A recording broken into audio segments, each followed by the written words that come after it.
Okay, everyone. Hello. We are back. Welcome. Another episode 4 of the After Further Review podcast. I'm Pat. That's Marcus. How you doing today, Marcus? Sorry, I didn't put my mic right up to me. We are doing absolutely fantastic. It is a gorgeous day out in Massachusetts, and I'm glad that It it's sunny and has beautiful out. been nice for like a couple weeks straight now. Yeah. The Grass, rain, my the grass is balance. so we kind of need it. I need some rain in my life. I was gonna say though, the balance between the rain and the sun has been pretty good. I wanted to quickly shout out thanks to all the support on our first interview. I've actually gotten a lot of good feedback about the Max Lundgren interview. And if you haven't listened to it, I encourage you guys to check it out as the Bruins just announced their 2026 roster for development camp. Lundy is going to be there. So if you want to get to know one of the newest players in the Bruins system, I highly encourage you to go and watch. We had a great talk with an old Merrimack College friend. Definitely. I should have mentioned that. You're right. I completely forgot to mention that. But yeah, so go watch that. Max was great. Thank you for coming on again. Thank you to everybody who continues to support the Instagram account and whatnot. We're going to post on there all the time. We're going to try to interact with fans more. I've been thinking about this, Marcus. I haven't told you that yet, but I want to definitely get the fans more involved on the Instagram. So like polls and stuff like that. And, questions for us to answer on the show. I think that would be fun. So, keep in mind, not keep in mind or be on the lookout for that in the coming days. We'll try to figure that out. I have changed my background, as you see. I'm testing out different places in the studio because I couldn't stand this window behind me anymore. And now I think it's good because I get the natural light from the window shining on my face, so I don't need to use the lamps anymore. You do look great. It is a good setup. I have to ask, do we have any decorations in the works to put Well, I'm not behind going you? to decorate here because I don't know where I'm keeping my desk yet, right? So, like, this kind of pisses me off, the fact that it's white and gray. Like, I kind of forgot about that. Um, so I don't know. We'll see. It does you good though. I have to say it does you good. Yeah, maybe I'll put like stuff here and then like stuff right here. So I don't know. There's I this like big it though. thing next to me that I need to get out of here. It's this big like closet that I'm not like. I need to get rid of that, and then I'll probably be able to, see how much space I have. But Yeah, it looks good though. I like the start of it, and I like how you're thinking of natural lighting because you are like your face is glowing now, and this is going to yeah, I be know better it's, for when I it's edit. definitely a lot better. I mean, I'm with the shadows now, so I don't have like shadows on my face, which And is nice. there's no glowing lights Yeah, that are bothering you. pissing me off. I do got to figure out the echo in here a little bit because I'm starting to hear myself off the walls. You But sound fine though. yeah, I know. Once I get my microphone, I think I'll sound crisp. Pat is investing. He's investing in things just like he invested in a USA Hockey Selly hat, but you won't even be in America for this year's 4th of July, Big 250.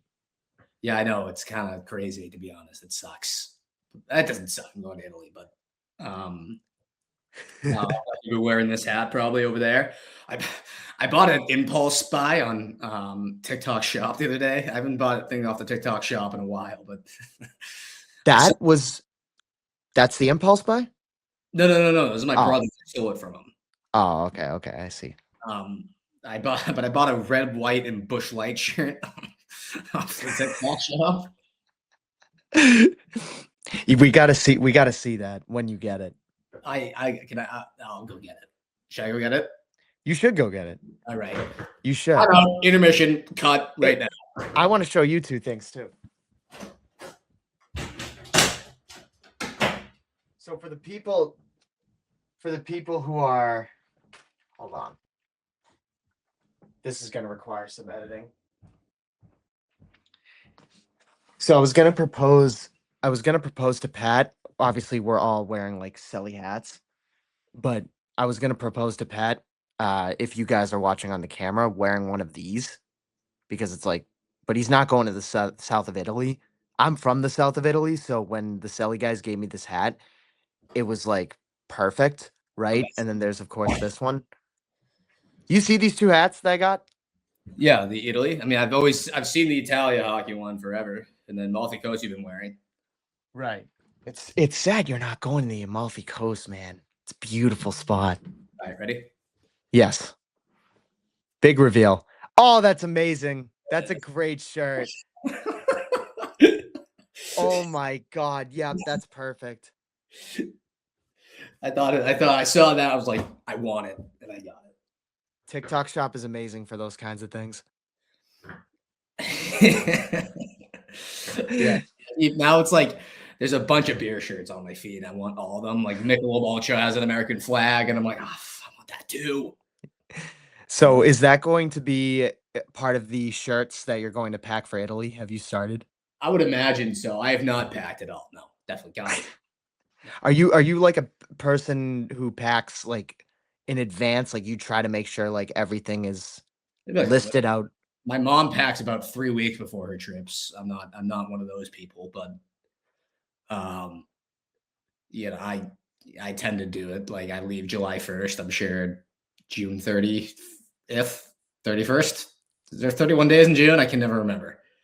Honestly, I think it goes to 30, I want to say, but I June don't know. 30th or 30th, or 31st, whichever the last day is, I'm sure is when I'll start packing. Yeah, so you'll literally just pack the night before. Usually, I leave at 5 at night too, so I also have I have like that day. Like I don't. This is the first time I'm not leaving in like the morning on a flight in Oh my wow. life. So Yeah, flights are always fun. I always love getting up early for a flight because it just feels like a special time when you're trying to go to Logan and it's like early and your parents are like, "Get up, we gotta go." Like you pack up the car and then I you head love out. it. There are people out there that don't like going to airports. I like going to the airport. I like that process of the trip Right? because it's like I don't know, it's fun. There's something like kind of fun about it to me. Yeah, there's a thrill of like getting ready to go somewhere else and be somewhere else. I actually enjoy it a lot. Like I So understand like airports are like very stressful to people. Like I'm just not one of those people. Like I usually am pretty fine with it. airports are stressful if you're not there Yeah, just 3 get there hours early. early. That's like, come on. Like it's just like just get there 2 hours before your flight. Exactly. If you're kind of late, then it makes sense why you could be stressed out, like, going to the airport. Like, for me, I like to be there 30 minutes before, like, TSA or whatever it is opens, and then it's like, "Okay, I can check in, put my bag in," and then it's like I like to be at the front of the line. I'm a super, super early bird when You it get comes to to this the stuff. airport at like 3 a.m. Not at 3 AM, but what I'm saying is They open. what? When does TSA? The first flight leaves at 5 usually. So like No, when I'm saying when checking in for my flight would begin. Is like I like to get there earlier even before it opens just so I can just settle I understand before my flight. like if you have a 8:10 departure, let's say, what time do you get to the airport? 8:10 like the flight leaves at 8:10. I'm probably there, let's see. I assume it would open like 2 hours before, right? Well, no, So it opens 2 hours before the first flight of the airport. Like I wouldn't get there when the entirety of TSA opens. I would just get there. that's what I thought you said though. I was Oh like, no, I wasn't saying that. I was saying what I was saying was I like to get there a few minutes before like TSA actually opens for that flight. Like the airline starts checking people in. And then once they start checking me in for my I flight, just think I think you're saying two different things, and it's taken me yeah, till I probably am. TSA is the Oh, transportation. never mind, never mind, never mind. You Sorry. understand It's been a that? minute. It's been a minute. It's been And a people minute who since like I've check flown. your bag and shit like through the metal detector. Never That's mind. Sorry. I'm not sorry. That was a complete brain fart on my part. Yeah, guys, I'm totally waiting to get all my stuff security checked. I can't wait for that. That's my favorite part of the entire I God. just love the security. Marcus's 10 o'clock flight. He gets there at 3 a.m. to get there to be first in line for TSA. Yeah, guys, I'm a big fan of security. I love to ensure that I'm safe. Big fan. I see what you're Big saying. fan. They board 1 hour before, right? That's why they tell you 2 hours, because you take 1 hour to get to your gate and then you board 1 hour before your flight. Yes, that's what I'm saying. I'm not saying I like to be there and be like, check my stuff, please. I want to make sure that everything's in order. Like I'm not Marcus doing that. sleeps at the airport just so he's there early enough to get there the next day. Neck pillows are a must when it comes to going to the airport. God, I can't believe I misconstrued those words. What are you talking about, dude? Yeah. That's a lap by me. That's a lap by me. But yeah, Casey's going to Italy, and I'm excited for him as a native Italian. I cannot wait for you to experience my home country. It's going to be great. I mean, I'm 30. I'm what 25% Italian or whatever it is. Our So home country. yeah, I can't wait for you to go. yeah, I'm excited. July 1st come up in 2 weeks, so probably this one and then one more. I'm imagining, and then like for episodes wise, and then we'll do that. Should we discuss what we talked about? What we talked about? And like a surprise for the people. Oh no, yeah, let's discuss it. So Marcus is going to handle the podcast duties for the month of July for the 12 days that I am in Italy. However, we will be doing a segment called Patrick from the Future, where I'll be checking in with a video every time just to see, because July 1st is obviously free agency and development camp. So it's a pretty tough time to leave. Like like June, there's nothing going on, of course, but the second things are leaving, I leave for Italy. So The Bruins are gonna sign Darren Radish. You're gonna be on the flight, and it's gonna be like no Wi-Fi, and we're just gonna have to wait. a little live from the Coliseum action. That's gonna be so. Pat live here at the Coliseum. Not exactly thrilled about the cap hit, but it shows they care. Shows they're going for it. I'm gonna play those. In the Tower of Pisa. Having a slice, Yeah, seriously. little pistachio gelato. Well, the thing is too is we're backpacking basically, right? The country of Italy. So I'm not packing like that heavy. Despite being there for 12 days, I can only bring I don't know, 7 pairs of shorts and 10 t-shirts. Mm.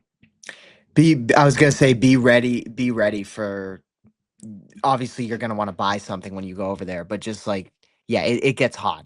It gets hot over there for sure. The Mediterranean is beautiful, but it can get hot.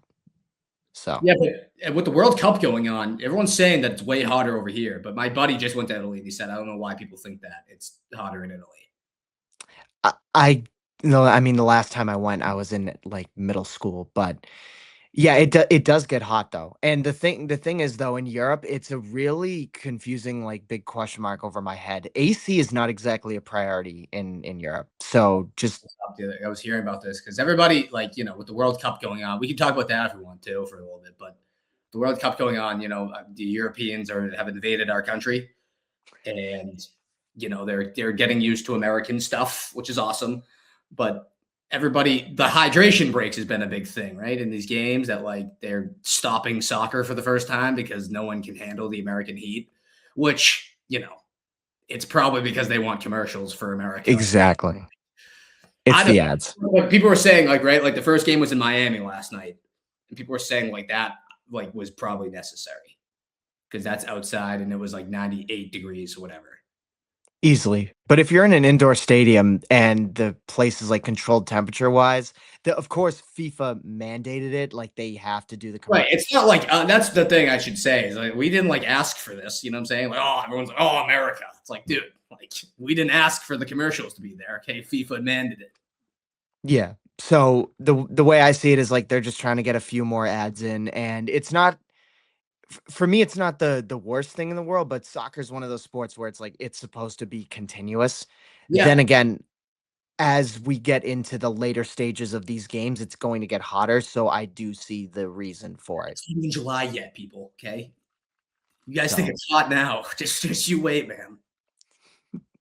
Just you wait and see. But I'm loving seeing Europeans kind of embed themselves into like American culture. And by American culture, I just mean the consumerism aspect. It is so funny seeing people like experience a Walmart or a Target or, the food, and they're like, oh, like the English are like, this is way more flavorful. Like this brisket from Bucky's is like way more flavorful than any food we have over here. And it's like, yep. And that's not even the best brisket you can get. Yeah, no. But yeah, so like I was like seeing it, I guess like yeah, like Europeans don't really use AC, which I find ridiculous to be honest. I know. I looked this up. I was like, am I gonna be like miserable like sleeping in Italy like over the summer? Like I need you might think I'm a stupid American if there's any like people out there that don't use ACs, but like I need my AC at night. Yeah. Or it's gonna be real issues, Yeah. like It gets hard I will say one thing I do remember is I had some difficulty sleeping, not just because it wasn't my own bed. Like I'm a big like bed guy. I love my own bed big bed. and Should tweet big that. bed guy. Tweet that.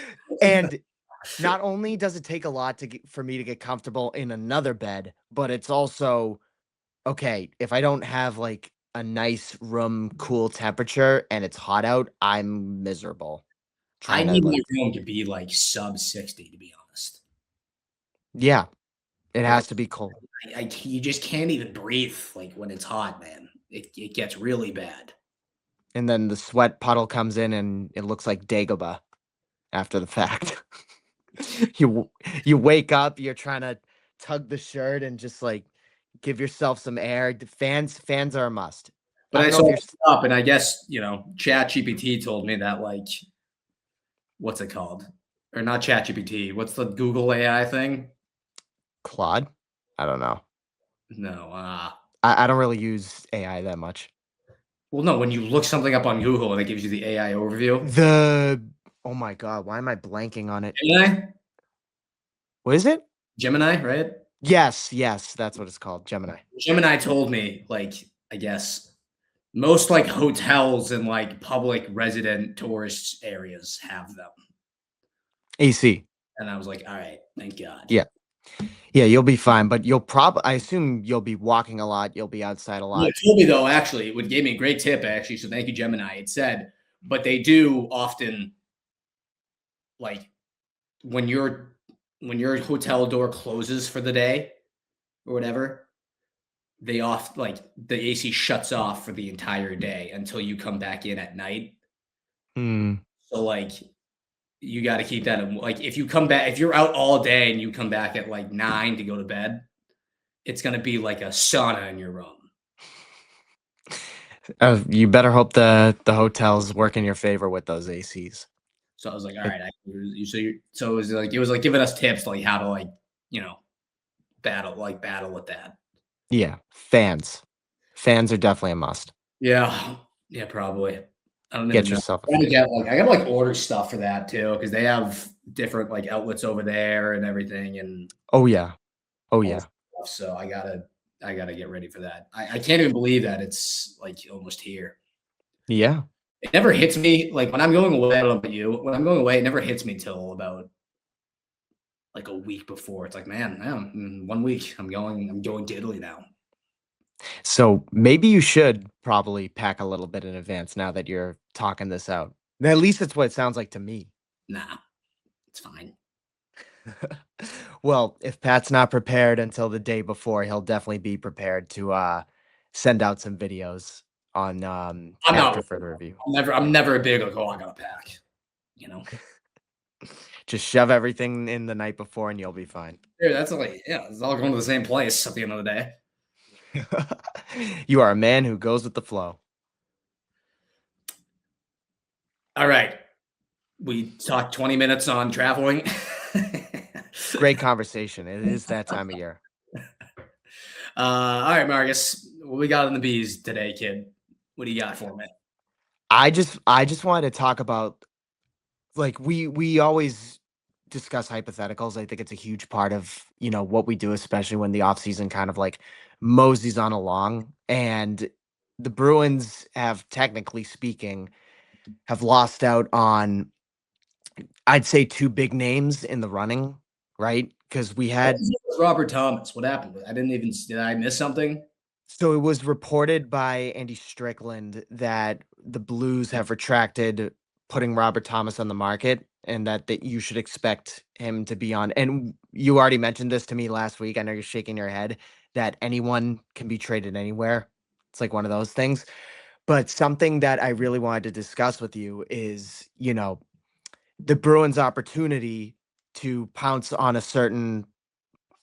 like a certain need, right? We talk about like what the Bruins need this offseason, how they can get to a Stanley Cup window. And I feel like in the span of 3 days, we saw Dylan Larkin release his teams. None of them was Boston. Maybe that expands, but right now that's off the table. Then you get Robert Thomas, who's retracted by the Blues. That's off the table. So the big thing is like, yes, you want the Bruins to, pounce on a move, but is it is it right that they play this patiently? I just feel like there's so many questions that go into, um, you know, when and if they should make that big move. But I want to propose to you, like, in a hypothetical sense, what would be the dream offseason acquisition? I already asked you about a dream offseason move, and you mentioned Hampus Lindholm dumping that out. But I want to know if there is like some sort of hypothetical or idea where it's like, oh, this would be a pretty cool thing to get based Do on you what mean you've seen. like realistically? Because I can give you McDavid. Like Well, McDavid would be the dream scenario, like 1 to 2 years down the road, but you never know. um. Well, my first of all, Robert Thomas. My thing is like I never believe in like you can't retract a trade. Like you can't if you're a team. Once you put a guy out on the block, you put him out on the block forever. You can't just take that. You can't just take that back. Right? You can't like because like think about the optics of like, yeah, we wanted to trade you. Actually, now we don't. We actually want you to stay now. No, screw you. I I look at those situations though, and I just think about where the Bruins are at, right? Yes, that is always going to be out there, and we're going to speculate what the asking price is. I'll pose it this way. We've talked about certain moves the Bruins can make with certain players. We've talked about what they have in the prospect pool. We've already discussed this with Dylan Larkin. I'm just really like starting to wonder about situationally, they have a good prospect pool. They recouped this from in Really 2025. though, like how good is it? Like that's what I'm wondering. It's good enough in the right direction of where they want to get to. Because a lot of their prospects are playing for them. So like, you know, So my thing is the way I'm posing it is this. When and if and when an opportunity presents itself, is it the right I don't really know how to word this. I've that just is the question, right? Is it the right opportunity? Like that's GM 101. I just think like I get like we talked about last or like whatever it was last week, 2 weeks ago with the Dylan Larkin thing. And like with all these guys, like they should be in on all these guys, no matter like whatever that means, right? And if the asking price is ridiculous, yeah, then yeah, maybe you tell them to screw off. But like for the meantime, get like what are these people doing in Providence? Like is always my question, right? Like what the whole point of the prospect pool is so you trade them places for better players or you bring them up to the league. You know what I'm saying? And my freaking laptop keeps going off. My always forget Pat to turn is this off, man. Anyway, what was I saying? Pat's a Oh, popular guy. you know what I'm saying? Like Yes. the whole point of the prospect pool is to either bring them up at some point or trade them. And that's just Or such a else you big just have a question really mark. good AHL Bruins team. Then like what the hell does that do for you?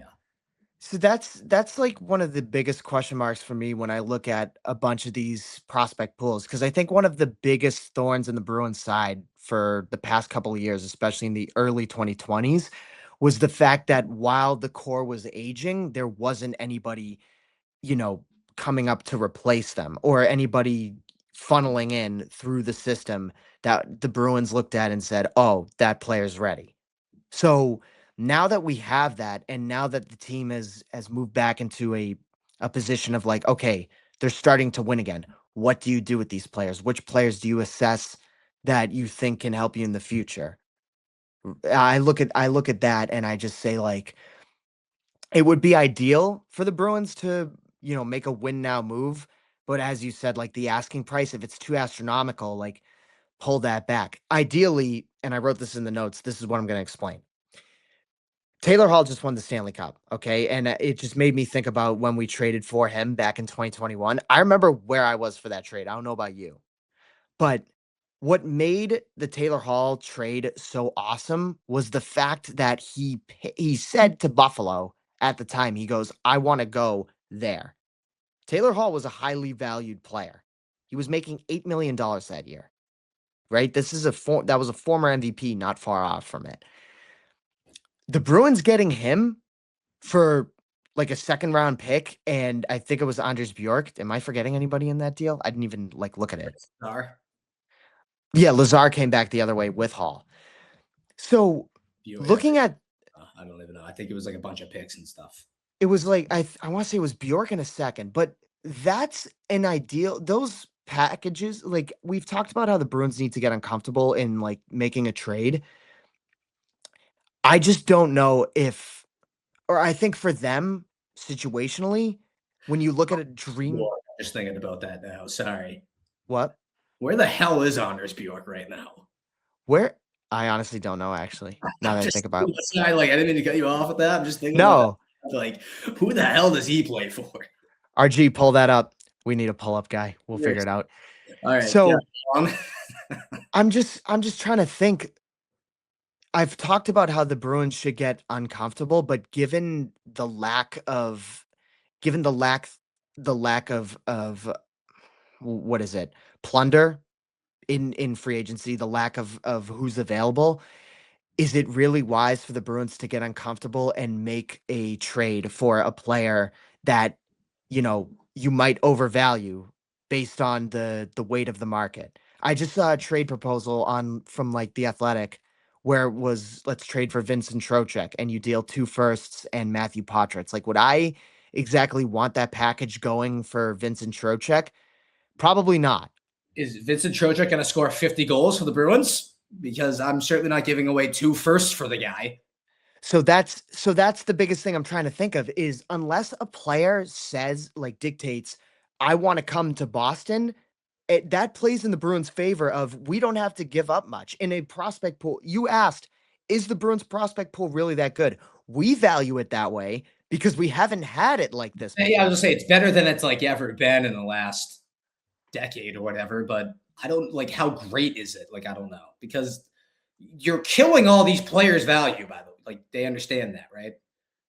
You're killing it by what? Like, why would other teams want like Patra and Lysell when they could just when they tell the Bruins like, well, he's not playing for you guys, so why would he play for us? You know what I'm So saying? so that's the other caveat that goes with it. Like we value these players high, right? But looking at what it would take to actually pry a huge name that fills a need for the Bruins from another team, it would probably take more than what someone from the Bruins perspective would say. Like for us, we look at Matt Poitras and we say that's a guy who well, we have our own opinions on, but we say that's a guy that could, actually make impact at the NHL level. And then you give away the 2 firsts, it's like, ow, right? Like that's a package that hurts going out. 2 first, dude, for Vincent Trocheck. So that's the point I'm trying to make is I just don't know. I'm just been thinking about it with Whoever made that trade though is kind of a moron. Like 2 firsts for Vincent Effin Trocheck. You the fourth liner? Are you kidding me? fourth liner on the US He was actually, men's he was a fourth liner on the Olympic team. He's really like a second liner. I get it. But like, right. yeah, like if I'm trading 2 first, I'm getting like Jack Eichel in return. Like, you know what I'm saying? So that's kind of the way the market looks right now based on what I've been seeing, what I've been hearing. And the reason I referred back to the Taylor Hall situation is because that's a premier player, right? That we brought in that fit in within the system where it was like you didn't even have to give up that much because players said, yeah, I wanted to play on this team. The Bruins, in my opinion, if they really want to capitalize on, and I've said they should be getting uncomfortable, but now that I've thought about it for a bit, with these two centers basically off the Bruins plate or ability to scoop up, it's like, do you really want to get uncomfortable for a guy like Vincent Trocheck? No, not for him, but being the notion of being uncomfortable is like not a bad thing. Being uncomfortable is how you win. I mean, how you win championships. You think the Panthers were comfortable with trading Huberdeau for Matthew Tkachuk, Probably not. and then they won 2 cups because of it. So like that's how you. That's how you have to GM. You have to roll the dice sometimes. Yeah, but we talked about it last week. It's like if you roll if the Bruins roll the dice and give up future capital, right? So much of that future capital for a singular player. Let's use the hypothetical of Trocheck, where it's like, okay, he's got 2 years left. He's a veteran. He's Yeah, like, don't be reckless with it. Like obviously, scout the player and determine if he's like valuable or not. But you got to pull the trigger, I think, at some point on certain deals in life. I see what you're saying there, but I was just thinking about it with, you know, players that have heard. I think about that, and then I also think about, okay, would it be better to buy low on like certain players? Like you see a lot. I see it every We've year. done too much of the buying low in my lifetime. Too much of it. We have, I mean, think of how many times we talked about this on this show, even that they have the Bruins right now are constructed out of about 18 third line wingers. Yeah. So like they need some spark, man. Now, how do they do that? Is that the next question you're asking me? I don't know because another problem that I had that I was thinking about yesterday, if you don't mind me bringing it up for a little second, a little quick tangent. Um, they're going to have to probably address. I don't know if like a lockout's going to come of it, but like when's the next CBA due for the hockey for like the NHL? I honestly don't know, but I would assume that they just completed one, Did they if I'm just not gonna lie. Yeah, I think they did. So you were saying? they got to address this like no movement clauses on all these players? I think like they're gonna have to come to an agreement because the players have too much power right now. And I was thinking about this the other day. Like, what are you guys all like? Are you guys just all gonna want to go to Florida and go play together? Is that like what we're doing now? Hey, let's just all go down to Florida and go win every cup together. Because how every person's list of teams they want to get traded to has Florida on it. Now, I'm just using Florida as an example. Florida's done nothing wrong in this in this situation. They're just a really good team, so everybody wants to go play for them, of course. But you know, Quinn Hughes did the same thing coming out of Vancouver. He's like, I don't want to go to these. Like they all have no movement clauses. Like it just they're going to have to address something because teams are not going to be able to get enough for these players that they should be getting because these teams, like these players, only going to go to 3 out of the 32 teams in the league. Yeah, it is quite interesting because even then, the reason we bring up the Larkin thing is because look at the 3 teams that were on his thing. Minnesota's one thing, but to see that Vegas, the Stanley Cup runner-up, and Florida, who's won the last 2 cups, are on there, it's like, come on. Yeah, you Are just you kidding me? want to go to you want to go to one of the 3 best teams in the league. Like who doesn't want to do that? So the CBA, I looked it up. It extends through 2030. Like they just agreed on the new CBA goes until 2030. The details of that I didn't look into it much, but this doesn't. I will say though, Boston is one of those. I feel like at least one of those premier NHL destinations. Are they not? Yeah, but it's like it's tough because I think we think of it as like that. I don't think the rest of the league does, right? I think I'm going to say a bunch of things and people are going to roll their eyes listening to this. And I would be one of them too that would roll their eyes. But I just, at this seat, I have a feeling there's a couple things at play. One, this is not proven, but taxes in Massachusetts aren't the best. So players definitely, tend to not like that. They usually want more when they come here because half of it gets taken by the government. whatever. That's not a political statement. That's just what it is, right? Florida, they don't have income tax. That's a big reason why people want to go there. So do you want to know? I did a post real quick to interrupt the tax conversation. Chuck's gonna love that we're doing this. Uh, so the Bruins, right? The market tax rate is 47.9%. So whatever the player makes, to explain to people what Pat and I are saying. If you play for the Boston Bruins, you're playing in Massachusetts, and there's obviously a ton of factors of like where you work and where you like play. That all factors in with taxes. But in the sense of the Bruins, right? They're paid, a Bruins player is paid by the Bruins. Their total salary, that includes bonuses, that includes base salary, all that jazz, gets factored into taxes, and it's basically cut in half. So for Pastrnak, for example, he made 12.5 million, I want to say, this year, and his actual after-tax pay is like 6.4 million from this past season. Go And on. just, but in layman's terms, if he played in Florida, Pastrnak, he would make all 12 million or something or whatever. He probably wouldn't. I don't know if he'd make 12.5 because, like, I don't know how that works, but there's like stuff you have to just pay just because you're His American. take home in Florida would be 7.5. That's like a whole. Oh, It's just not, that's actually not as much as I thought it would be. So but but he yeah, gets a lot more back. that's one point. And I listen, I don't know if that's a big reason. Is it? I don't know. Right? Who knows? Whatever. And again, that's not supposed to be like a political thing. So don't be in the comments like, it's because of that. Don't do that. That's not what we're just saying. The matter of the facts are that. But it Two, is a real thing. I know, but I just don't want people being like, No, it's a real thing. What happens every time you bring up anything sort of like government related? It's a real. People just lose Well, their.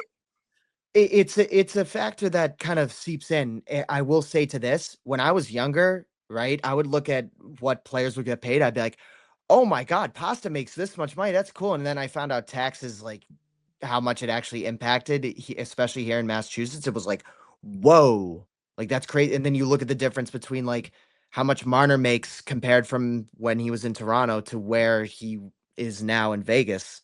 The difference is insane. So you were saying though, continue. Number two, I think another factor maybe that people don't view Boston as a great destination.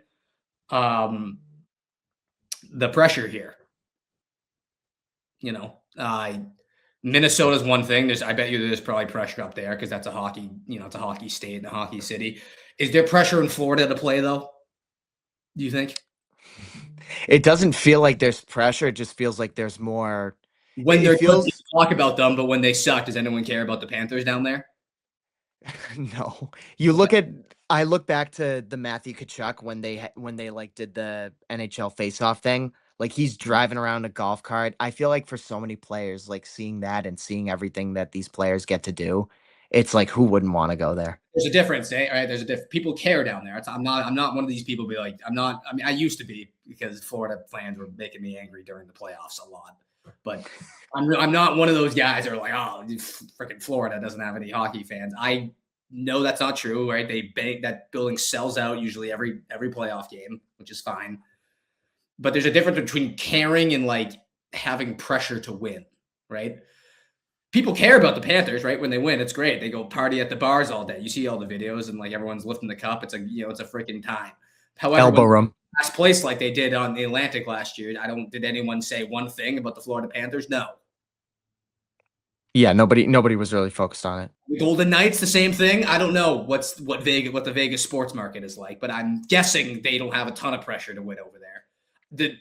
The management does, credit to them. The management wants to win every year, but like in terms of the area, do they care about the Las Vegas Golden Knights winning?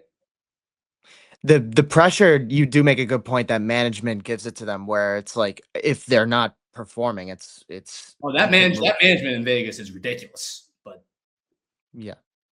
So but like, you know what I'm saying? Like Minnesota is probably one thing. I'm sure Detroit had a lot of expectations. Maybe that's why he couldn't live up to them. Like New York, but like in Boston, like it's just like these places, right? There's a lot of pressure here to win, and when you don't win, it can be tough. Marner learned that the hard way in Toronto.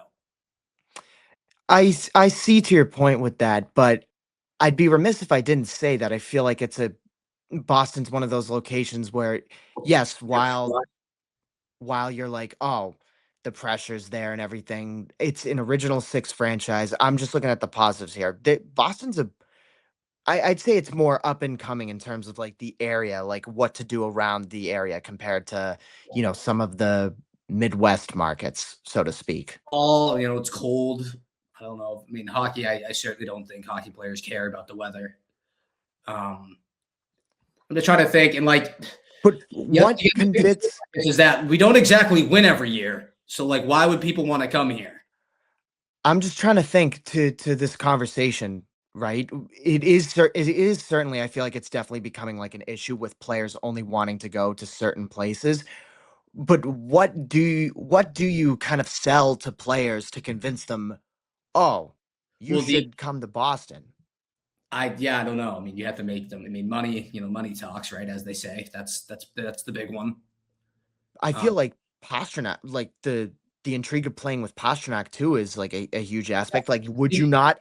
but again, we think that, but like, I don't know if other players do because they probably look at that team and be like, "You guys don't ever win past the first round every year." But it would help. Like you, that player, say this hypothetical player would be like, "Oh, you could help us." Like, you know, Yeah, that's that. In theory, that's the sell, right? But like, that guy could be like, "No, I'm not." every guy you bring in here, it's the same thing. You guys losing six in the first round. yeah, it's just I think I just when we talked about like Larkin with the Team USA thing uh 2 weeks ago, it really made me think how much how much effort are like the top Bruins guys making in sort of, and I know I don't really know like how much they can do in terms of tampering, but these guys hang out with each other. They practice with each other in the off Yeah, season. they all know each other. Like they're all descendants of the USA. The U.S. development team. I just wonder how much they're doing that and how much they're saying like I think back to, or I just think about Pasta with his Czech connections. I think about McAvoy and Swayman with the American connections. Like I wonder how much of that is like, hey, come to Boston, play with us. Like, you know what I mean? I just I bet I know. I bet it happens. I just don't think they probably like everyone says right that it's a business first, and all the players understand this, right? So like the players, I've heard this. I think I don't know. The players are more like they have each other's backs more than like they tamper with one another, right? Like they don't care about where they go because they get like you got to do what's best for you type thing. yeah, I see that. I just I just look at where the Bruins are in this offseason. I hear Like, you. Like, I'm saying I hear you. Like I'm in the same boat as you. I'm just trying to think of like reasons why people might not view Boston as a you know destination like we think it is. no, and it's a very good point because It's certainly up there, right? It's certainly up there. It's not like I'm not saying it's 32nd out of 32 cities in the league, but like is it top six? I don't know. yeah, I would like to see like a poll anonymously of what places like players would ideally like to play. Like I love it when like certain newspapers do that and everything. But it really makes me think, and it's the reason I brought up that certain Hall situation because that ideally, like in terms of a dream offseason situation, like I'd love the Bruins to be patient and just hope that there's one player that would, and I know it's just a long shot to say it, but there's just one player who, if you're trying to trade for, I'm not exactly willing to see the team.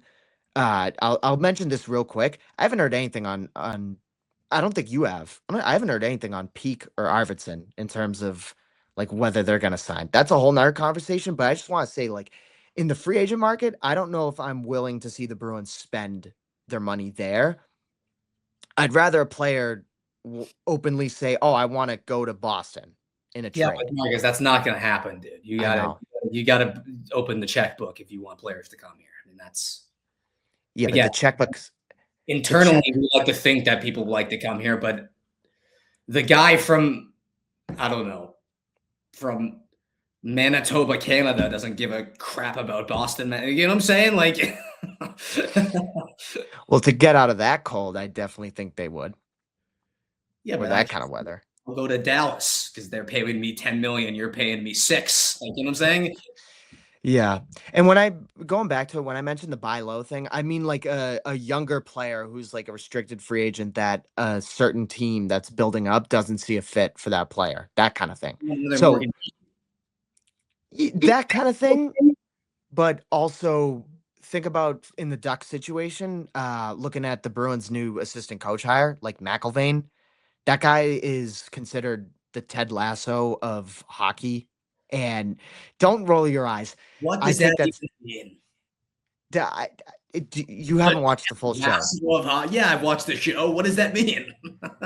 Means that he's a player's coach. That's what it means.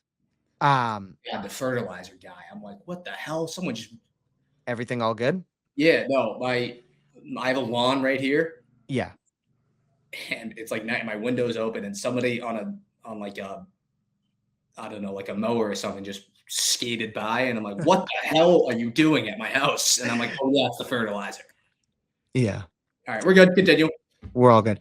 What I'm saying is in the buy low aspect, in a hypothetical, you have a former Ducks guy in the organization, a guy who prioritizes like defensive shot volume, that kind of thing. Like I did a little statistical Gulls deep dive, right? There's not much that you can get off of the AHL stats.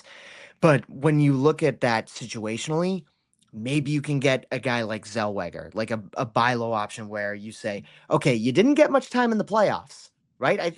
He barely played any games I for the Ducks in that I playoffs. barely watched that series to be honest because it was on at 10 But a.m. every night, p.m. yeah, but it's one of those things where for Zellweger to come to Boston or like Mintikov is probably staying there, but that's a situation where you look at that and say, "Hey, we have open space. We have open space. You could come over here. Here's a guy you're familiar with, that kind of thing." Like the right situation has to come along and Are we you just know, only going to deal with the Ducks going forward? The Bruins organization. We're just only going to make trades with the Ducks. yeah, we have a lot of those. We've had a lot of those in the past year. But I'm just saying like You know what? that's all I'm saying. Speaking of another center, I mean, we can throw this guy in the mix too. As we have, is there any word on Austin Matthews' future in Toronto? LeBron last said that he thinks he's staying put in Toronto for the time being. So Because I wonder why.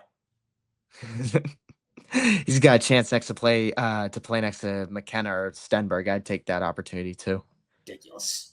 So That guy yeah, was that guy was as good as gone, and then they get the first overall pick. Like, that's the thing too. It's like you see all these certain players in situations.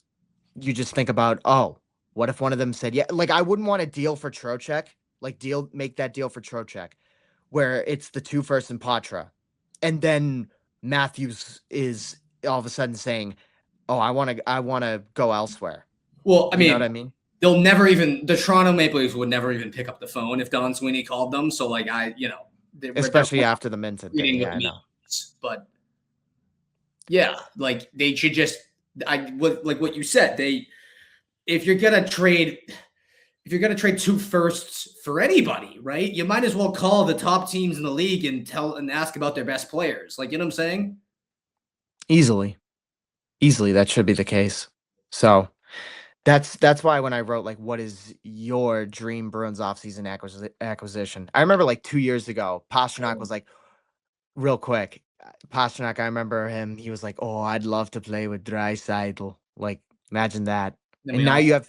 we all thought it was going to happen, and then he's been linked to the Bruins every trade deadline for the last like 5 years. So I call it socially linked, like social media linked. You know, The brown nose sourcing. I want to have something happen in life where like the fans just keep talking about it, and then it just happens. Like, we just keep demanding Draisaitl, and then one day he just becomes a Bruin. I did this graphic 2 years ago and I'm gonna do it again. The all Bruins trade target team. It is filled to the nines with players that we've been in talks to get, but we've never gotten. It's stacked.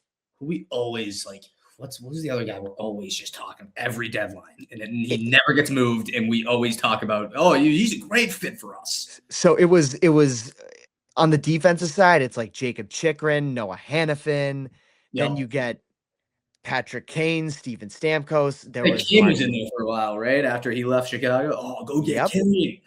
No. Martin Necas. Martin Necas was a Natchez huge. is the one. Every trade deadline, Marty Natchez has been a Bruin for like 5 minutes, I think. There was Marco Rossi. I'd have to add him in too. With the restricted free agent status. It's always So like defensemen on like teams because we always need defensemen because it's our problem every year is that we don't have enough. We're not good enough on defense, and we never address it. yeah. So, anyways, turning to where the Bruins could address, if you don't have any other final words on this discussion we've had. No, it's been fun. I We kind of talked about a little bit of everything right there. Amen. I was gonna say there's another way the Bruins can address figuring out a need, and it ties into the futures aspect. And I want to ask, because the draft is like 10 days away, or by the time we release this, it will be 10 days away. I wanted to ask you, what do you think the Bruins' biggest need is future wise? And do you think the Bruins should draft at 23rd for best player available, or they should draft for positional need? Yeah, we already talked about this on defense for sure. You're dead set on defense. Yeah, So they need I another guy on defense with high end talent. They just don't have enough. so let me ask you this. Have you looked at like the prospects that are available? Have you No. not? I'll give you a little like elevator pitch of how the draft looks.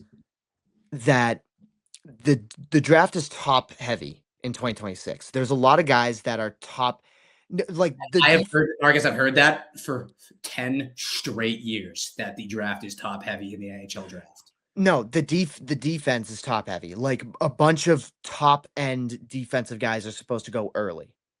And then it just fizzles out from there. So if you're the reason I pose this question is because if you're the Bruins and you look at your draft situation, you're looking at, okay, if all these defensemen get off the board, you're stuck at 23 with either a okay defenseman, or I'm not going to say okay, a good, not great defenseman, or there could be a high end forward. Just hypothetically speaking, like, would you take the high end forward, or would you still just take the good okay defenseman? High end forwards, though, are just like you can find a high end forward in the second round. You know, like I they just don't have. I don't. To me, I personally make a trade then if it's top heavy. Find a way to get up in the draft. Make a trade 23 and freaking I don't know. But Trade what is that? Potter to a team for like for to move up or something. I don't know, but they're just not good enough. I think on the blue line, and they just don't have enough talent back there. So no matter what, you are all in on getting a defenseman. Am I all in? No, I'm not all in on like anything, right? Obviously, if you're telling me the next McDavid's at 23, like yeah, you take him. But like, you know what I'm saying? But like, I don't know if you're just gonna get another decent winger, like I would feel like you'd rather want a defenseman there. If I'll give you a look of a few of the defensemen and their ranking based on the Elite Prospects draft guide, so I can give you an idea. Mind you, the Bruins pick at 23. Chase Reed, 3. Carson Carls, 4.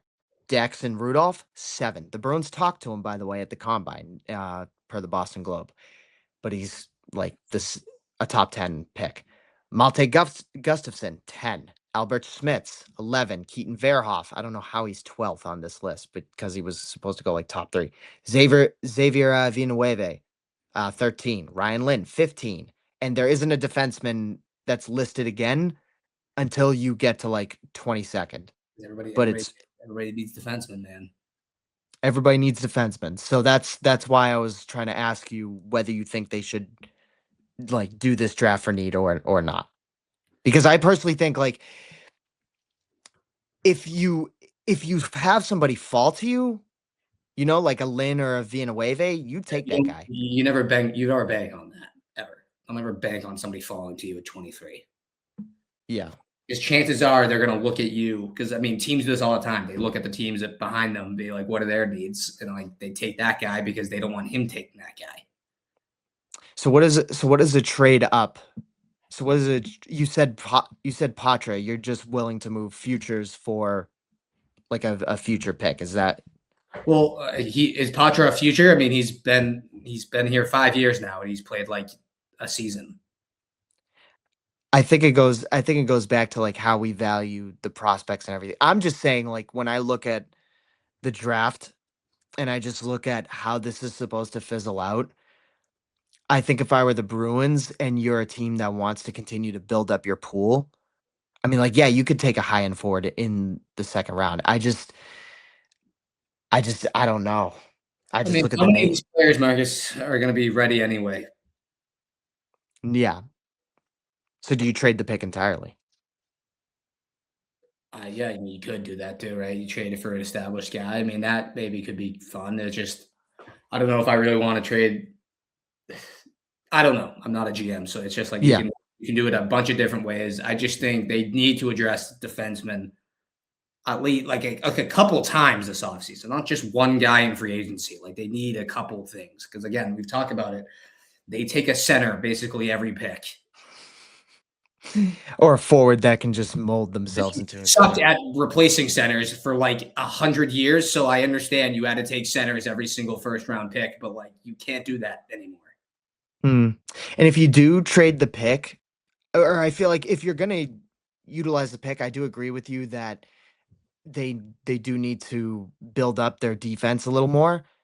And yeah, hindsight's 2020. This player's not going to be ready for a while. And Cam Neely has been saying that he wants to be aggressive. So go rounding kind of everything out that we've been talking about. I would love to see it if the Bruins are going to use the pick. You if you're going to trade it at least, which is preferably what I would like to see based on where I see the team at, get a high end guy. Get a Get high end creative, guy. as they say, right? Get creative with it. Get creative with it. Give Not it my to a job. team. It's not my job to tell you what to do. It's my job to criticize what you do after. I just would prefer to see if they do trade it, I would like to see a win now player like in the It depends what they you know traded for, right? Yeah. They traded to move up in the draft. That's a little different. But if they trade it, they should get a win now player for sure. it, if they moved up into the draft or if they moved used it to move up in the draft along with like trading some futures, I would love to see that because that way it's like okay, now you have a player who it's not going to take like 3, 4, 5 years to get into your system or to It's get into the fold. like you finding your guy, right? You scout your guy, you believe in him, and like you pull the trigger on it. Yeah. A huge thing or I know every team does this, but something that the Bruins highlighted, there was an article about like what the team does is they scout everybody obviously, but it's for like if they want to trade it. So they did this in the second rounds with Fraser Minton, they did this in the second rounds with like Husadinov. So it's like later in that fact when they trade for them, it's like, oh, we already knew who this guy was. We know they fit our system. We just weren't able to like get them in the moment. So, maybe that's something you see. But if they were to trade up, like that would be ideal. For me, I don't know if you've looked at any prospects at No, all. I don't You look have at not?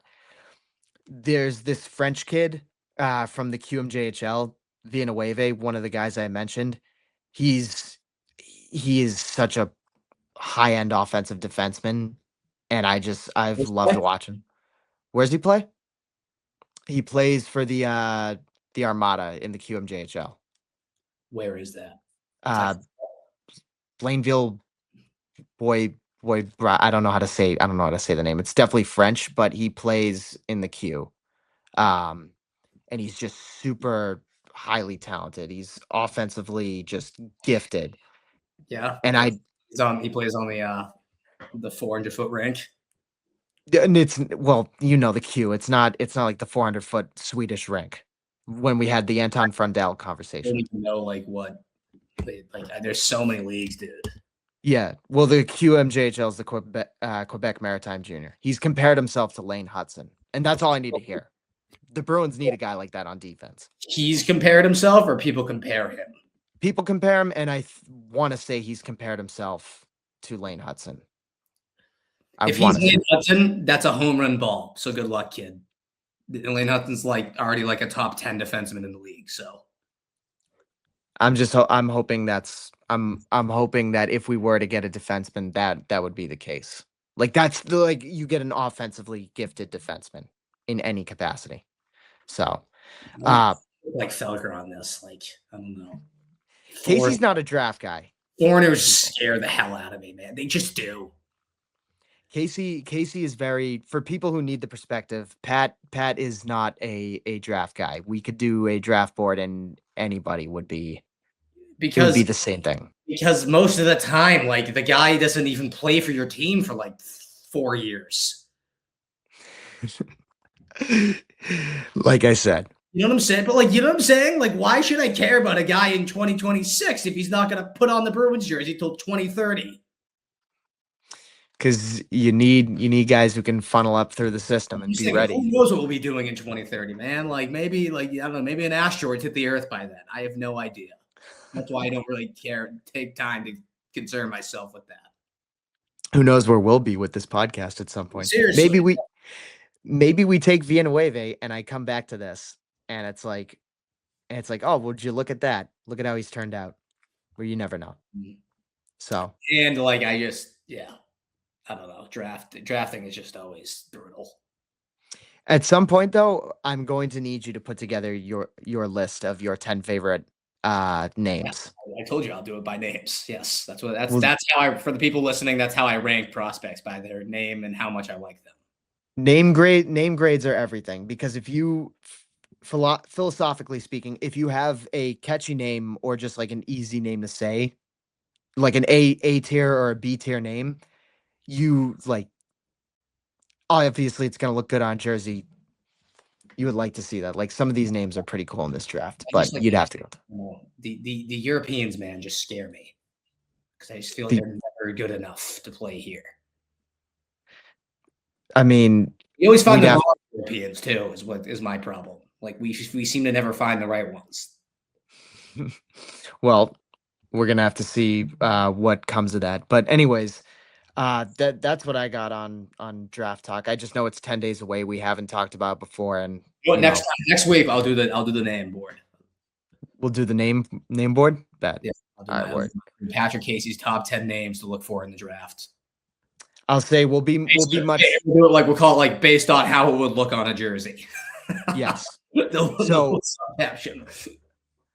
sorry we haven't gotten like the draft discussion all up, but we will get that going soon enough for me and Pat. But yeah, that's all I got. Next week will probably be right around draft time, right? When next week's episode goes live.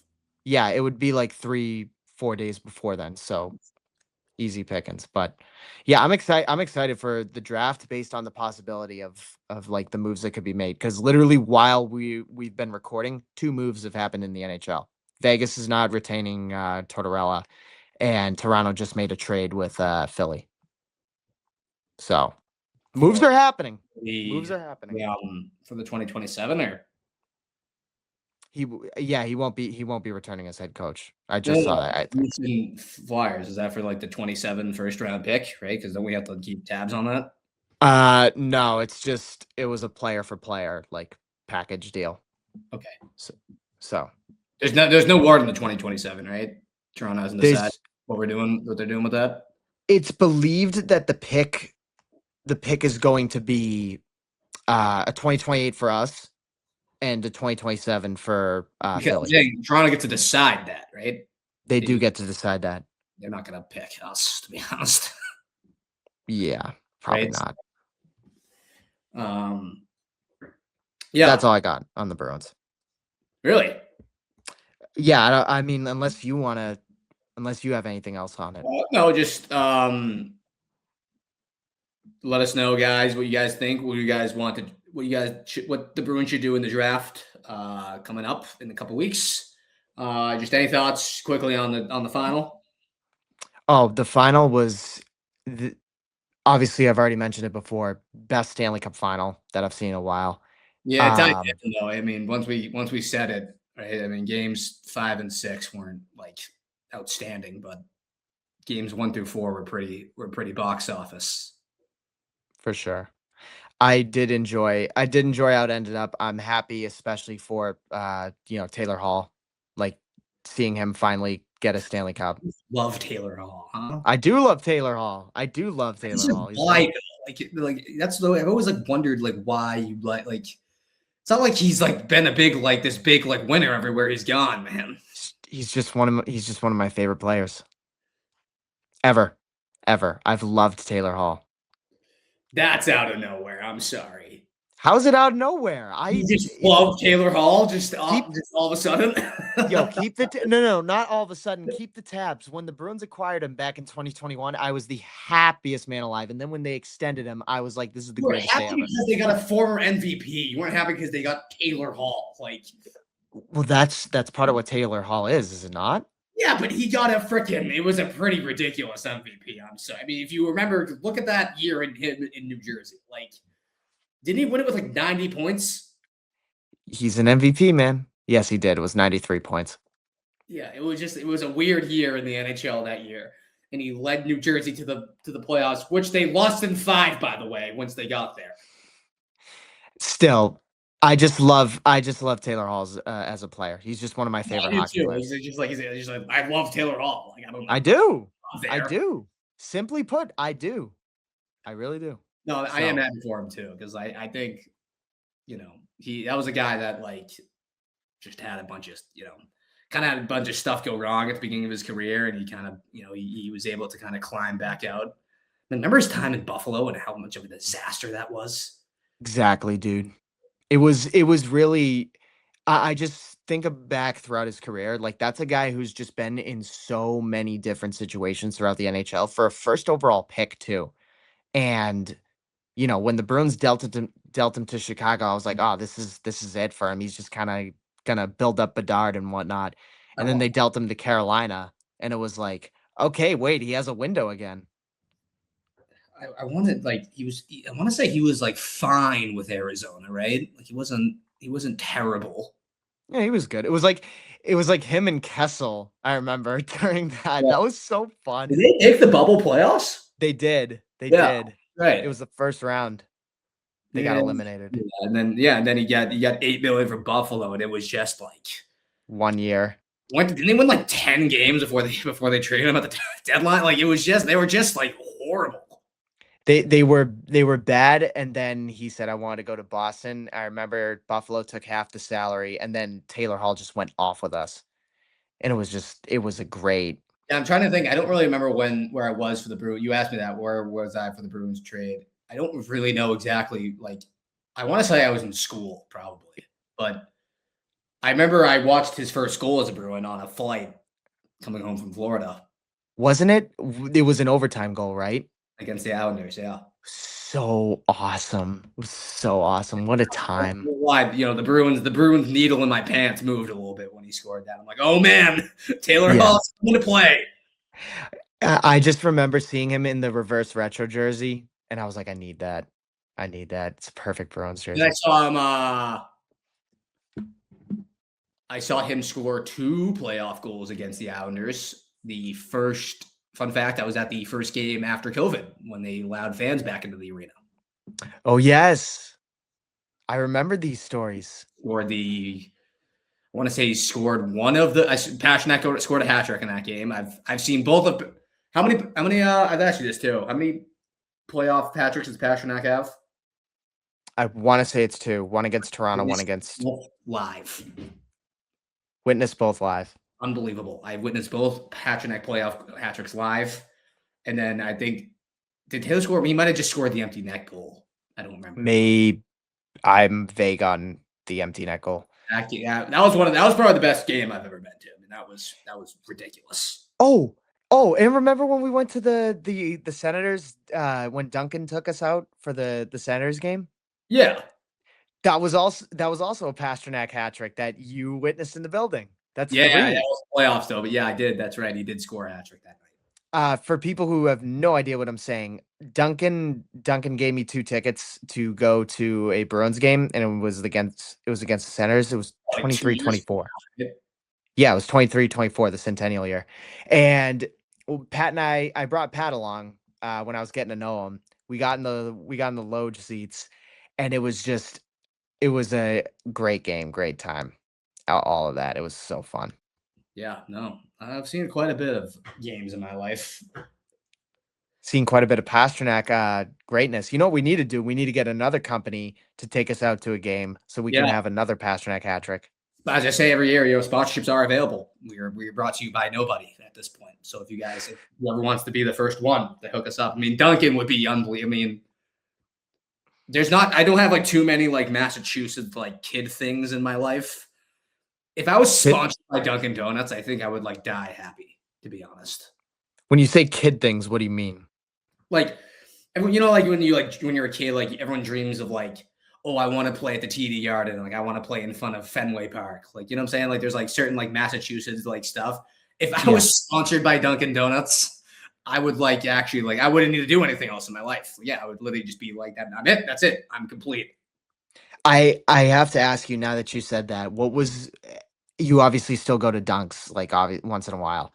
What what was your favorite culotta Not a like colada. drink? No? What? Not even like a really Oh my drinker, to be honest. really? You don't know this about me? I've been thinking about getting into coffee. Should I? You're speaking to a man who's addicted. Like I'm addicted. Like this holds more than like your usual cup of coffee. That's Well, I was this carried me. about it. Like you can get like not like addicted like you're addicted to like drugs or something, but like you can get like addicted to coffee, right? Like I'm addicted. Like my when I was younger, I just remember my mom would get headaches because like when she would have to go get checked up, like she couldn't at the doctor, she couldn't drink coffee because you need like I don't know why you just need your system to not have anything in it or whatever. She couldn't drink coffee. She would literally have these throbbing headaches. And if I don't drink coffee, same thing. yeah, some people like right. Some people's like heart like spikes out of their chest when they drink coffee, right? So they can't like handle that, and like that's why Yeah. people go decaf. And when I was younger, I my parents like when they would go to work and stuff, right? They would always do like Dunkin's coffee because we live right next to one, obviously. Um, And so like when I would go to school, right, they'd always have like their coffees in their hand, like walking me to the bus stop or whatever. And so like that just became like a staple in my head. And I used to think that like it was like an adult beverage, like only, like you know what I'm saying? Oh, I can't drink coffee. I'm 10. Like Yeah. It yeah, it's something that was instilled in me, like, very young. Like, and for you, I see what you're saying with, like, the thing that, like, "Oh, adults take it to work. Oh, adults like, that like I I can never see it. got into it because I always thought it was like I can't drink that. I'm not an adult. Mm. But then when you do, it's like, "Whoa." That was for me with sushi. That was also me with, wine at Sunday dinner. Like, wine is just I definitely I'm a big cream guy in my coffee. I'm definitely if I need it, if I definitely do that.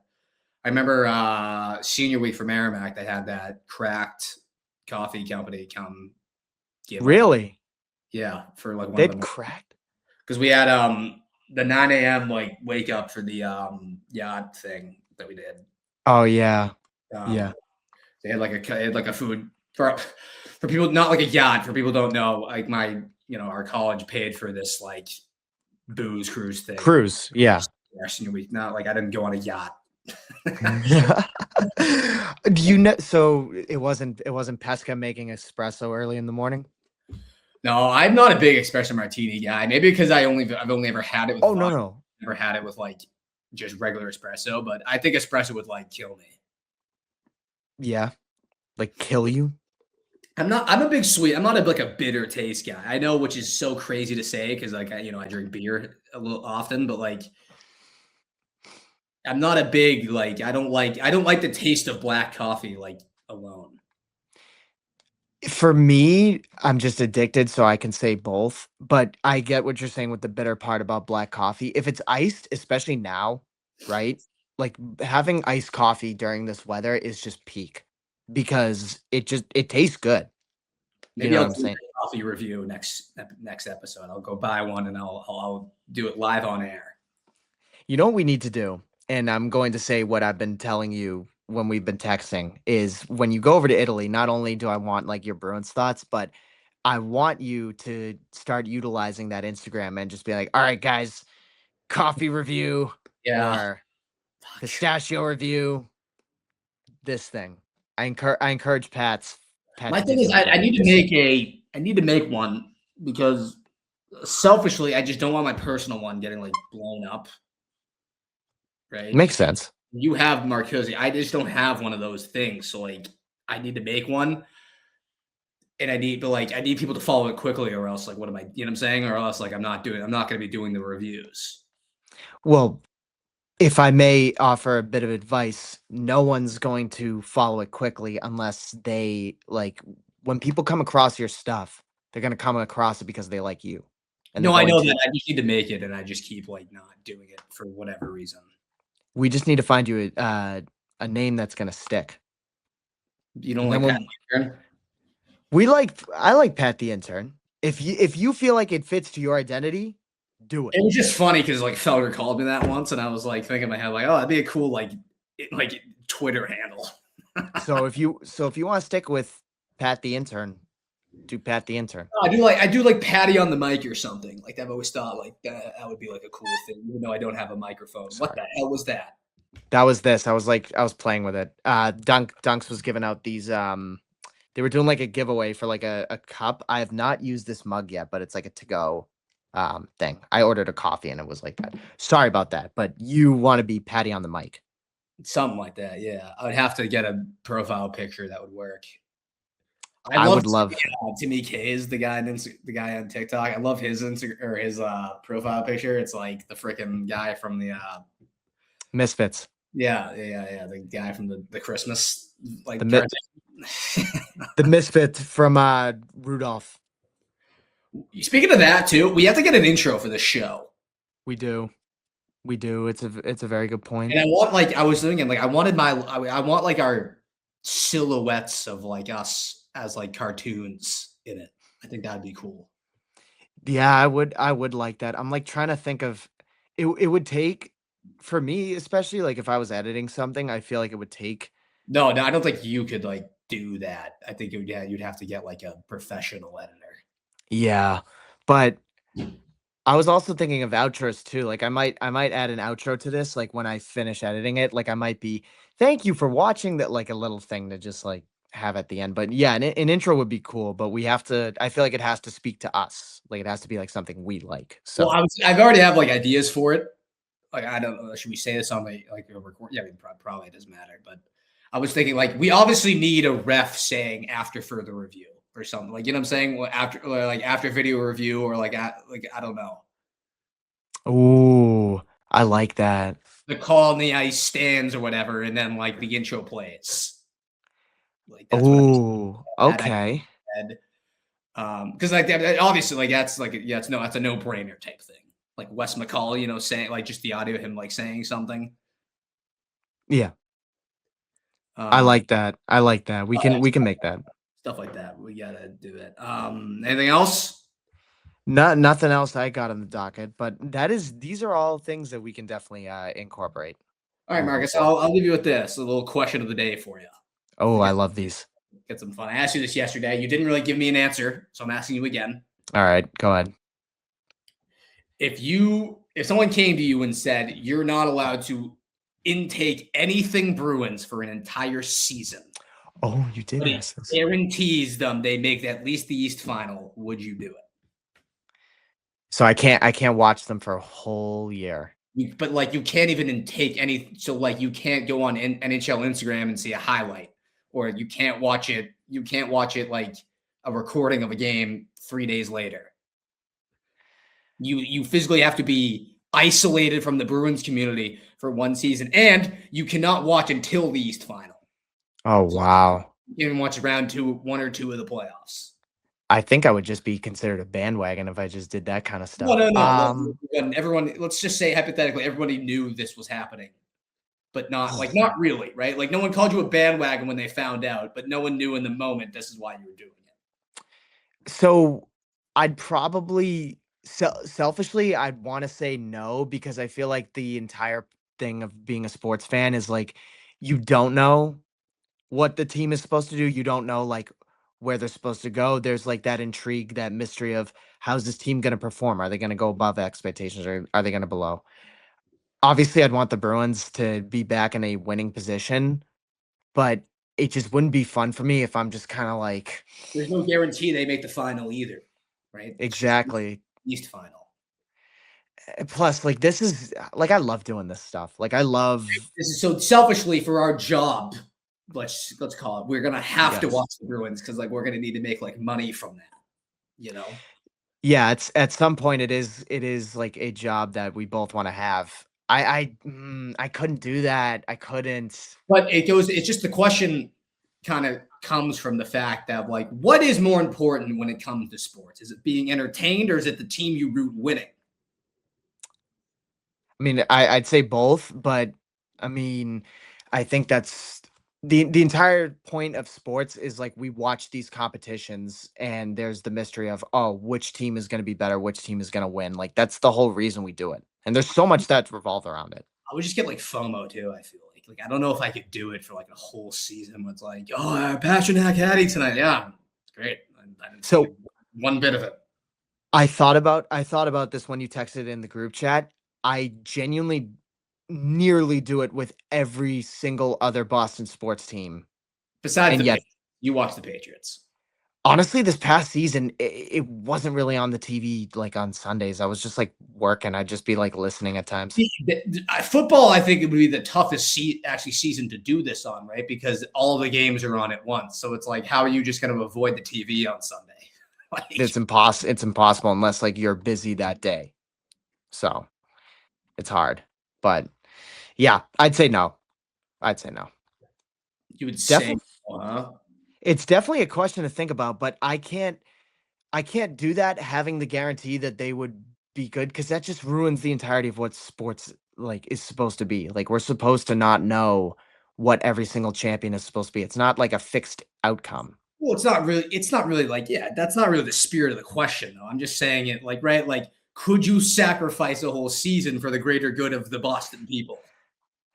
I it means so much that I'm able to watch it and like Guys, do he's very this. selfish, Marcus. All right. Everyone listening to this answer right now knows Marcus is showing his true colors. He's actually selfish. He doesn't care about anybody but himself. I the Bruins mean like so much to me. I couldn't like they mean so much to me in my day to day, and I just love watching them. It's like all I like talking about and everything. So like I couldn't see myself like yeah, I could probably it goes back to what you and I have talked about before. Like I could probably take up learning how to play guitar or something like while I wait, but Right. Like I had that point where it's like, why? Like you ask yourself, why do we do this? Like you could be like instead of watching the Bruins right now, I could be learning like how to speak Mandarin. Like, you know what I'm saying? Like yes. We could learn so many skills, but sports. We just love sports. yeah. We And love I sports. take from that really came from the record breaking season where I added up, right? I am proud to say that I watched 98% of the games that season. Like I might have missed one or two. I'm pretty sure I watched like all of them. You know what I'm saying? At some certain point, whether it was highlights, whatever. And so when they lost in 7 in the first round to the Flyers, sorry, my eyes itchy, to the Panthers, not the Flyers, I was like heartbroken almost to the point where like I was in shock for a little bit. And like I did the math and I was like, I just gave that team 93 nights of my life for them to just do that to me. And I was like, I could be the greatest guitar hero like player in the world if I spent 93 nights at that. Like, you know what I'm saying? But I didn't. I watched the Bruins instead. That's kind of how sports is supposed to be. And I hate that it was like that that's the way 2023 ended, but that's part of what being a sports fan is. It's like you commit yourself emotionally to whatever happens. That's the whole point of what it is. I truly believe that that's what sports is at its core. So, What was word? No, I mean obviously, I never mind. I was gonna ask a super question. you're fine. 2019, like just set me back a couple like years in terms of Yeah, like cuz sports they were fan. that close. They were that close. Look, I was actually like traumatized in 2019. Like, I didn't even like want to like like look at anything. Like I didn't want to watch like any sports news. Like I was like, I'm so done with this with this stupid stuff. Like, why do I watch this team every night? Yeah. It was a hard pill to swallow considering how close they were, and I assume you were gonna ask, would I rather 2023 or Like, what 2019? hurt more? Like What when like hurt more? So the thing is though, is like I look at what Colorado did this past season where it was like 2020 or they won the President's Trophy kind of like we did, and then they made it past the first round easy. And it's like, okay, people always say, oh, if the Bruins made it past the first round, they probably would have won it all. I don't know if that's a guarantee they still. all said that. Everyone has said that. So Well, and he I thinks think if about it now. they win the cup that year. Yeah, but I think about it now. Oh yeah, Halsey did say that. You're right. But it's just like you never know. You never Yep. know. Never So know. 2019, I think, would probably take the cake on what hurts more, considering the fact that they were that close, considering the fact that, we can talk about the trip, right? Considering the fact that, I mean, there was just They so lost much. a worse team than them. Like that's what killed. Like you know what I'm saying? Like the Blues are just nowhere near talented as the Bruins are. Like and it just you And I just think that, couldn't beat them. and I think that goes back to what we were discussing earlier. It's like, do the Bruins kind of do this by committee? Do they wait for a star? Do they like, because the Blues were that kind of committee Yeah. team. They were just so much stronger than us, but like in terms of talent, like it wasn't even close to two teams that year. I know. I know. But if you can defensively like stymie someone, that's all Yeah, it takes. shut down the Bruins completely, and they had nothing to give. That's all it takes, man. So, uh, All right, that's good. That's good for me. Is that good for you? sour note to end on, Pat. You know, Golly. just thinking about, just reminiscing on stuff. Yeah, it always gets like this when the cup is lifted. I'm like, damn, that could have been us. Damn, that could have been us. Damn. You said like right the last night you do that post every year that you do the last like how many days since the team was in the final. I forgot that the Patriots played in the Super Bowl this year. I feel like that was so long ago at this point, I and they know. got ass kicked. So like I just didn't even like think about it. But like when I saw that, I was like, oh yeah, that's right. The Patriots played in the Super Bowl this year. I remember your Animal House speech in Sam's dorm where it's like, let's score more points. Let's go out there and score more points. That's Blue Mountain State, man. Or Blue Mountain Sea, yeah. Yeah. Let's score more points than the other team and win. Yes, you don't need to explain to me how the game works, the coach. You have But anything inspirational to say to your team? No. um, but anyways, yeah, that's yeah. We can end it off there. I'm a little sour after seeing all the cup final stuff, but No, it's uh fine. It's just like I just said, like I don't. Part of me is convinced like I might never see the Bruins in the final like ever again. yeah, we Imagine that. and you saw the Knicks and you saw a New York team win. It's the first time, basically the first time in our Lifetime. cognitive life that we've seen a New York team win a cup or a championship. Yes, that is a good point. But I will say for me, with the New York thing, it's me with Montreal. It is me I'm with with Montreal. Montreal too. I mean, I'll never. Montreal is a specific like team. Like if Montreal gets a baseball team, like and they win the World Series, I don't know if I'll really care. But like Yeah, I would not. I would not. But the entire city of New York, I root against, and that crushed me to watch an actual New York team win a championship. oh my God. Long time coming for them, that's for sure. So Just hope it wakes up the Celtics. That's the only thing you can hope for. let's hope they reload, man. All right, guys, that's gonna do it for this one.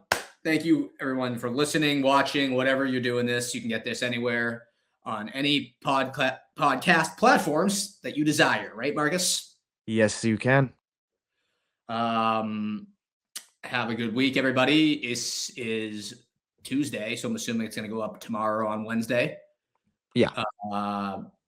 Thank you guys for watching again. Keep keep interacting with the Instagram. We love it. Keep commenting, blah blah blah. Keep doing whatever.